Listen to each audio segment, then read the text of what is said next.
महाभारत इतिहासातील सर्वात मोठं युद्ध, लाखो लोकांचा मृत्यू आणि एकाच कुटुंबाचा संपूर्ण विनाश.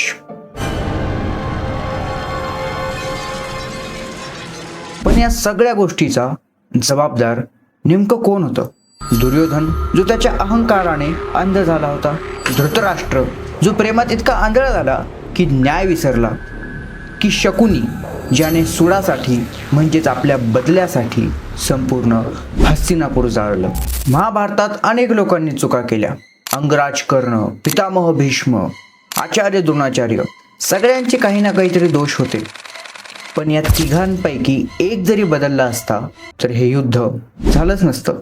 आणि त्यामुळे आज आपण पाहणार आहोत की महाभारताच्या युद्धाचा खरा विलन कोण. मेरे बच्चे, मैंने तुमसे कहा था, रणभूमि में युद्ध हो उससे पहले मनोभूमि में खेला जाता है. दुर्योधन एक असा शूरवीर ज्याच्याकडे सगळं काही होतं. राज्य, शक्ती, सैनिक, मान, सन्मान. पण तरीही तो खुश नव्हता. कारण त्याला नेहमी एक गोष्ट सारखी खटकत असायची, ती म्हणजे पांडवांचे यश. लहानपणापासूनच त्याच्या मनामध्ये तुलना भरली गेली.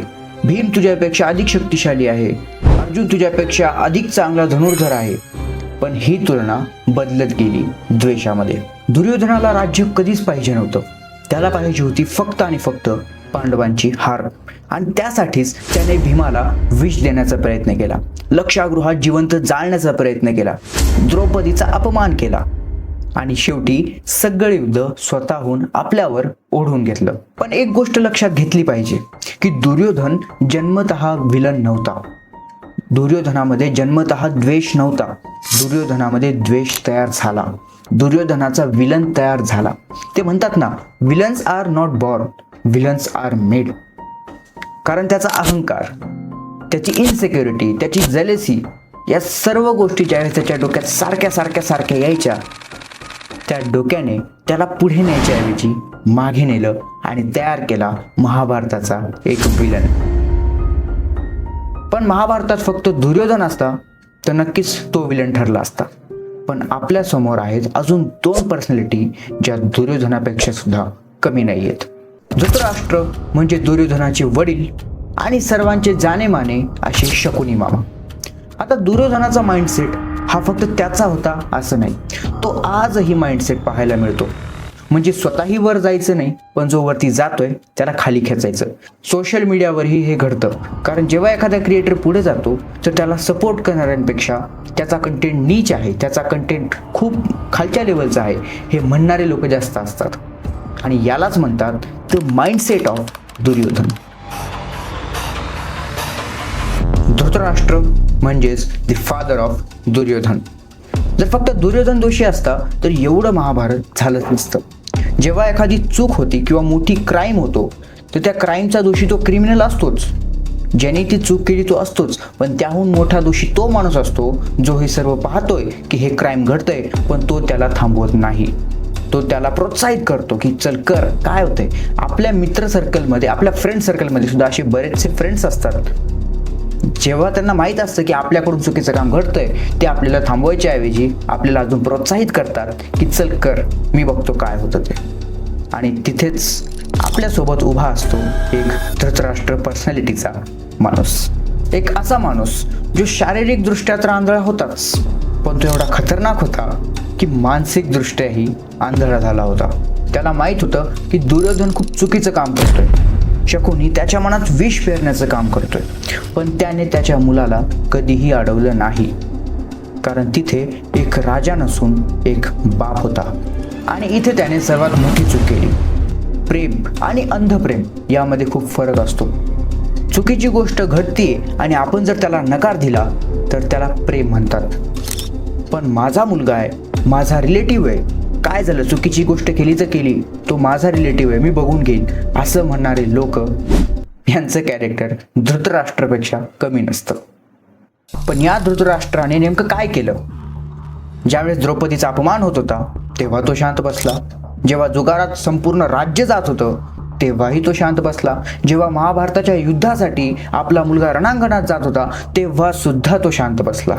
पण एका वाईट माणसापेक्षा सुद्धा वाईट असते ते म्हणजे त्याचं माइंडसेट जेव्हा त्याला माहीत असतं की समोर चुकीची गोष्ट घडते आणि तरी तो शांत बसलेला आहे, then he is equal to Dhritarashtra. आजच्या जगातही धृतराष्ट्र कमी नाही आहेत. आई वडील जे आपल्या मुलांच्या चुकीकडे दुर्लक्ष करतात, मित्र जे आपल्याच मित्राच्या चुकीच्या कार्याला सपोर्ट करतात, किंवा एखादं चुकीचं काम करते त्याला आपण पाहतोय पण ठीक आहे जाऊ दे ना यार मी काय करू असं म्हणून जे लोक त्या गोष्टीपासून लांब पडतात, they are equal to Dhritarashtra. आणि त्यामुळेच विनाश घडतो. पण या दोन विलनला जर आपण एका तराजूत ठेवलं आणि दुसऱ्या तराजूमध्ये हा विलन जर ठेवला तर परडा इक्वल होऊ शकतो.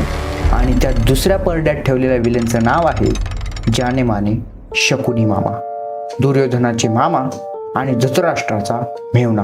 आता ऐका, दुर्योधनाकडे राग होता पण त्या रागाला योग्य दिशा देण्याचं काम शकुनीने केलं. तो स्वतः युद्धामध्ये पारंगत नव्हता पण तो पारंगत होता एका अशा गोष्टीमध्ये ज्यामुळे युद्ध घडू शकतं, आणि ते म्हणजे changing the mindset of front person. म्हणजेच समोर बसलेल्या व्यक्तीचं पूर्ण विचारधारणाच बदलणं, ज्याला साध्या आणि सोप्या भाषेमध्ये मॅनिप्युलेशन असं म्हणतात. त्याने बाकी काहीच नाही केलं, एक साधा गेम खेळला. त्याने केलं मॅनिप्युलेट, ते पण दुर्योधनाला.